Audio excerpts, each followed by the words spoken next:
Maithili express की शानदार प्रस्तुति। झोटा पकड़ कर कढ़िया बड़ी मैर मारे छो, बड़ी मैर मारे छो।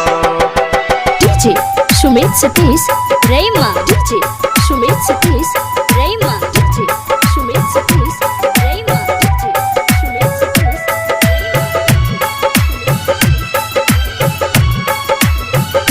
खुशी रिकॉर्डिंग स्टूडियो बलुआहा।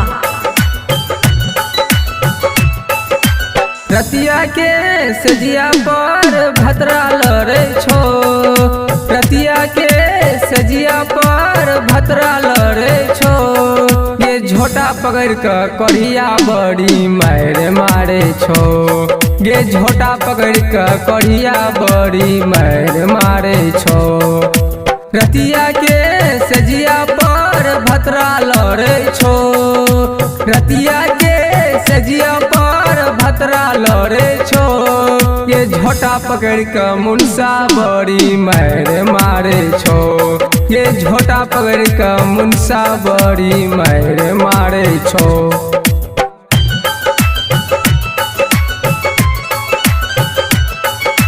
झोटा पकड़ कर बढ़िया बड़ी मैर मारे छो।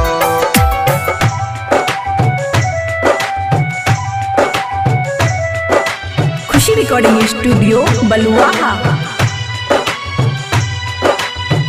रोज रोज आवे छो सखी पिकाऊ दारू, मन है छो मारी एकरा सखी गे झारू, सखी गे झारू। रोज रोज आवे छो पिका सखी गे दारू, मन है छे मारी एकरा सखी गे दारू। बातों न माने तो लागे छे मारे, फाटल सामान हमरा लागे छे फारे, फाटल सामान हमरा लागे छे फारे। कढ़िया के भाषा ना फीट हमरा लागो, कढ़िया के भाषा ना फीट हमरा लागो। ये झोटा पकड़ के कढ़िया बड़ी मैर मारे छो, ये झोटा पकड़ के मुनसा बड़ी मैर मारे छो, मैर मारे छो। डीजे सुमित सतीश रेमा, डीजे सुमित सतीश रेमा, DJ Sumit Satish Khushi recording studio बलुआहा।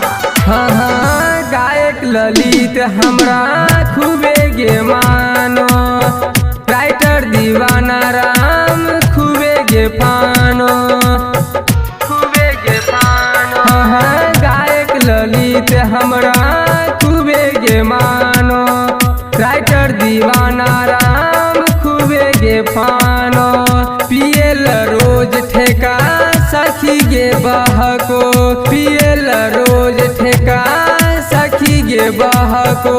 सूती हम साथे के नाम हो गे महको, सूती हम साथे के नाम हो गे महको। ढांचा कर देखी देखी मनवा जरे छो, ढांचा कर देखी देखी मनवा जरे छो। ये झोटा पकड़ के मुनसा बड़ी मैर मारे छो, ये झोटा पकड़ के कढ़िया बड़ी मैर मारे छो। रतिया के सजिया पर भतरा लड़े छो, रतिया के सजिया पर भतरा लड़े छो। ये झोटा पकड़ के मुनसा बड़ी मैर मारे छो, ये झोटा पकड़ के मुनसा बड़ी मैर मारे छो।